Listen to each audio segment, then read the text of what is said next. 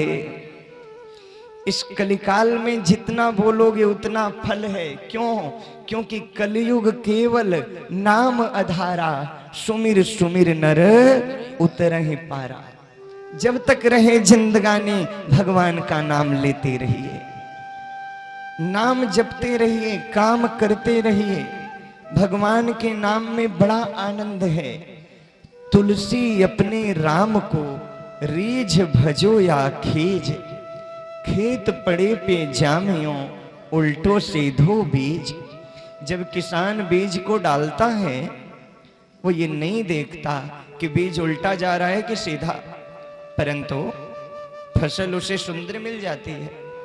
ठीक उसी तरह भगवान का नाम लीजिए आनंद से। जब उनकी कथा सुनने को मिल जाए तो परम आनंदित होके भगवान की कथा सुनिए।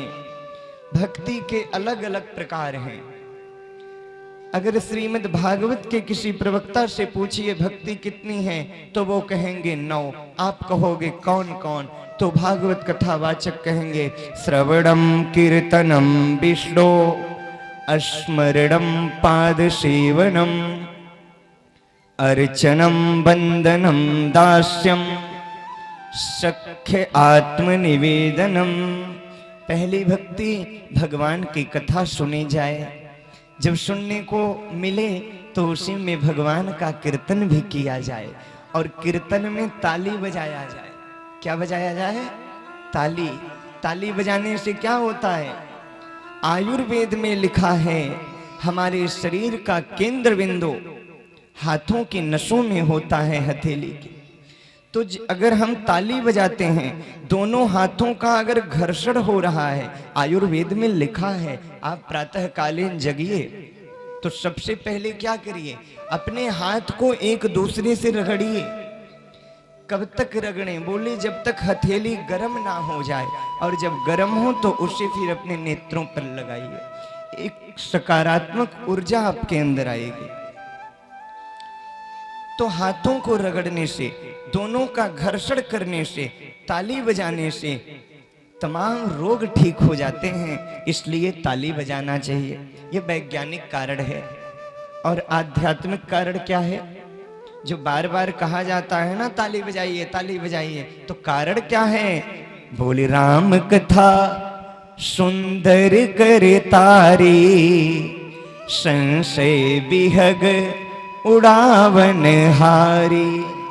भगवान की कथा में ताली बजाने से पाप दूर होते हैं, पाप रूपी पंछी दूर होते हैं। अच्छा, कहाँ जाते हैं? बोले जो नहीं बजाता है उसी की खोपड़ी पे जाके बैठ जाते हैं। बोलो राधे राधे। इसलिए ताली बजाइए, बजाना चाहिए। तो श्रवणम कीर्तनम विष्णु स्मरणम पाद सेवनम अर्चनम वंदनम दास्यम सख्यात्मनिवेदनम। भागवत जी में 9 भक्ति हैं। किसी रामचरित मानस के प्रवक्ता से पूछिए मानस में कितनी भक्ति है? रामायण के अनुसार भी 9 भक्ति है। कौन कौन सी भक्ति? अरण्य कांड।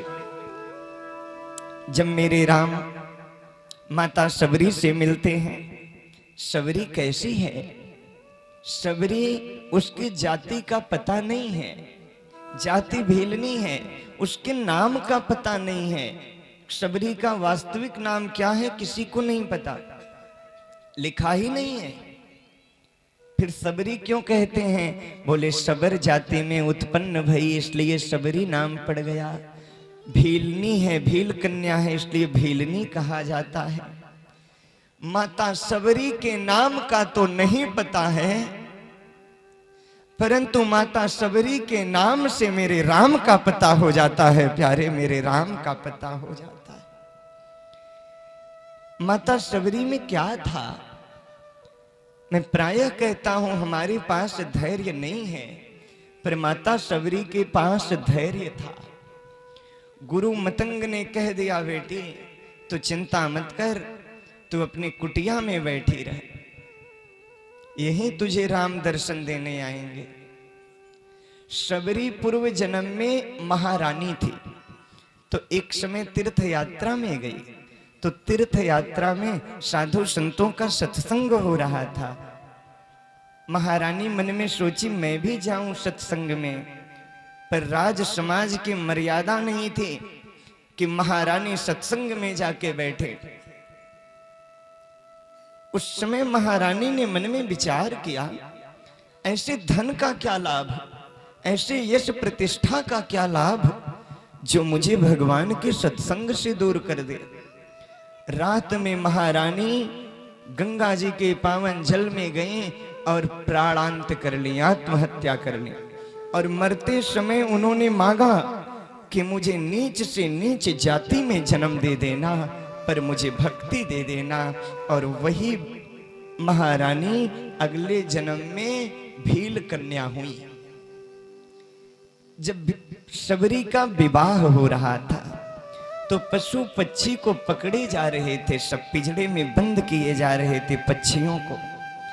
उस समय शबरी की माता शबरी का केस बांध रही थी।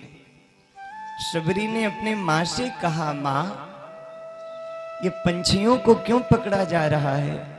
माँ ने कहा, बेटी आज तेरी शादी है ना, बरातियों को यही खाने में दिया जाएगा।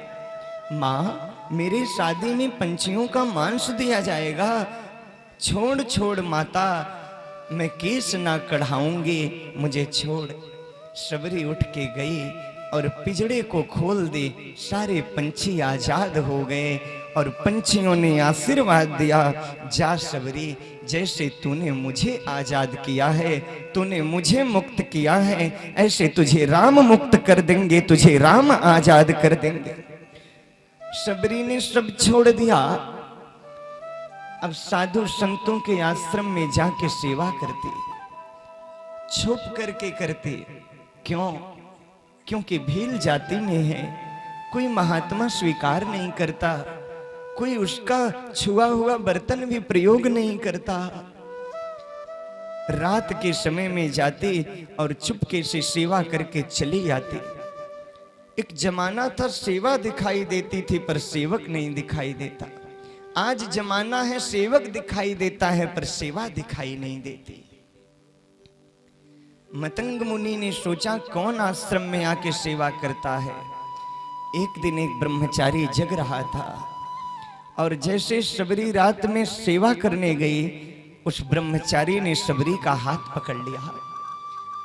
शबरी को प्रातः काल गुरु मतंग के सामने खड़ा किया गया। लग रहा है कि शबरी ने कितना बड़ा पाप किया है। मतंग ने कहा, बेटी तू डर मत, तू छिप के सेवा क्यों करती है? शबरी कहने लगी, क्या बताऊं प्रभु, कोई मुझे अपने आश्रम में नहीं जाने देता है, इसलिए मैं छुप के सेवा करती हूँ। कोई बात नहीं बेटी, आज से तुझे मैं अपनी धर्म की बेटी स्वीकार करता हूँ। शबरी ने कहा, मत करिए गुरुजी, मुझे बेटी